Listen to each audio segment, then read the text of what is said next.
Mummy जी चाय ले लीजिए। अरे कलमुही, तेरे हाथों से तो चाय पीते हुए भी डर लगता है, कहीं इससे तेरा रंग मुझ पर ना चढ़ जाए। अगर इन्हें इतनी ही शर्म होती तो मेरे इतने हैंडसम भाई को इस तरह फंसाती नहीं। बानी और शिवम की लव मैरिज हुई है।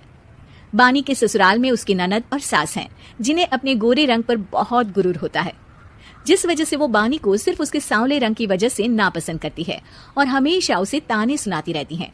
बानी उनकी सभी जली कटी बातें सुनकर चुपचाप वहां से चली जाती है। तुम माँ और छोटी को कुछ बोलती क्यों नहीं? मम्मी जी बड़ी हैं, हर छुटकी ना समझ, इस तरह उन्हें उल्टा जवाब देना सही नहीं। मेरी जिम्मेदारी उनकी सेवा करना है, जो मैं पूरे दिल से हमेशा करती रहूंगी। ऐसा बोलकर बानी रसोई में जाकर रात के खाने की तैयारी करने लगती है। रात को खाना खाते हुए बानी की सास उसे कहती है, कल मैंने अपनी फ्रेंड्स के साथ किटी पार्टी रखी है, समय से सारा खाना बना देना और अपना मनहूस चेहरा लेकर ज्यादा उनके सामने मत आना, समझी?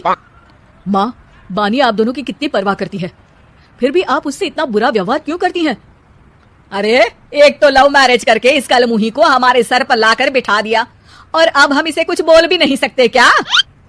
भैया तो इनकी तरफदारी करेंगे ही, आखिर इन्होंने पूरी तरह उन्हें अपने वश में जो किया है। जिसे जो करना है करे, बस कल मेरा सारा काम समय पर हो जाना चाहिए। इस पर सब खाना खाकर सोने चले जाते हैं और अगले दिन बानी जल्दी उठकर सास की किटी पार्टी के लिए तैयारियां शुरू कर देती है, जिस पर पार्टी शुरू होने के बाद सास की सहेलियां कहती हैं, अरे वाहरी, तेरी बहू ने तो बड़े स्वादिष्ट समोसे बनाए हैं। हाँ भाई, रंग कैसा भी हो, खाना बनाने में बिल्कुल अन्नपूर्णा है। अरे इसकी भी क्या बात करनी, मेरी बेटी से मिलो, इसकी सुंदरता के आगे तो उर्वशी रंभा भी फेल है। उर्वशी रंभा को तो फेल कर देगी, पर क्या अन्नपूर्णा बन पाएगी?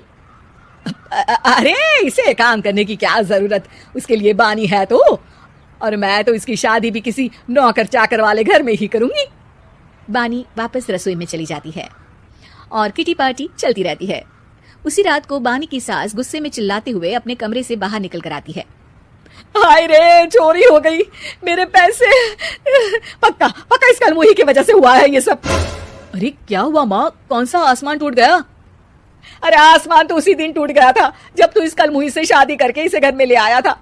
खुद तो आई ही, अपने साथ साथ मनहूसियत का काला साया भी मेरे घर ले आई। अरे हुआ क्या माँ? अरे मेरी तिजोरी में रखे पैसे कहीं गायब हो गए, सुबह ही देखा, अरे यहीं रखे थे। क्या आप मुझ पर चोरी का इल्जाम लगा रही हैं? अरे काली बिल्ली पर भी क्या कोई मनहूसियत का इल्जाम लगाता है? ऐसा बोलकर बानी की सास वहां से चली जाती है, जिसके बाद शिवम और बानी बात करने लगते हैं। देखो, मम्मी की बात का बुरा मत मानना, वो बस परेशान है ना, इसलिए कुछ भी बोल गई। वो परेशान नहीं, मुझसे नफरत की वजह से ऐसा बोलकर गई हैं। उन्हें मैं हमेशा एक आंख नहीं सुहाती। देखो बानी, अगर तुम चाहो तो हम दूसरा घर लेकर वहां शिफ्ट कर सकते हैं।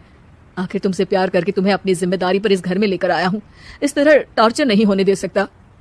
अगर आप साथ हैं तो मुझे किसी चीज की टेंशन नहीं, और आखिर वो हमारे बुजुर्ग हैं, हम उन्हें और छुटकी को इस तरह अकेले छोड़कर कैसे जा सकते हैं। इसके बाद बानी भी अपने कमरे में चली जाती है और अब हर रोज उसकी सास की तिजोरी से पैसे गायब होने लगते हैं।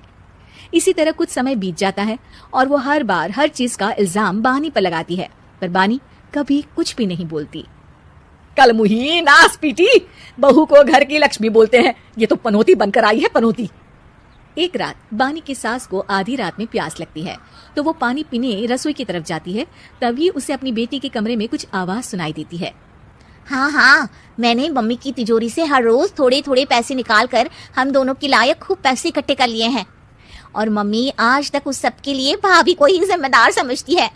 तुम बस जल्दी से आकर मुझे यहाँ से ले जाओ और हम कहीं दूर जाकर शादी कर लेंगे, मम्मी को कुछ पता नहीं चलेगा, सब मुसीबत खत्म। अपनी बेटी की ये सारी बातें सुनकर बानी की सास भौचक्की रह जाती है और अपने कमरे में वापस चली जाती है। जब अगली सुबह बानी सास के कमरे में आती है, मम्मी जी क्या बात है, आज आप कमरे से बाहर ही नहीं आई, आपकी तबीयत तो ठीक है ना? क्या छुटकी कमरे से बाहर आई या तुम उसके कमरे में गई? नहीं नहीं, क्यों, जाना है क्या? मैं अभी चली जाती हूँ। नहीं, कोई कहीं नहीं जाएगा। इस पर वो बानी को साथ लेकर कमरे से बाहर आती है, जहाँ शिवम भी होता है। वहाँ उसकी सास बोलती है, छुटकी मेरी तिजोरी के सारे पैसे लेकर अपनी माँ के बारे में कोई ख्याल करे बिना किसी लड़के के साथ घर छोड़कर चली गई। और बहू, तुमने मुझ जैसी सास की सेवा करने के लिए अपने ही पति के साथ दूसरे घर जाने से मना कर दिया। मैंने हमेशा तुम्हारा रंग देखा, अच्छा ही नहीं, जो मेरी सबसे बड़ी गलती है। मुझे माफ कर दे बेटा। और इसके बाद बानी की सास कभी अपनी बहू की तारीफ करते थकी नहीं।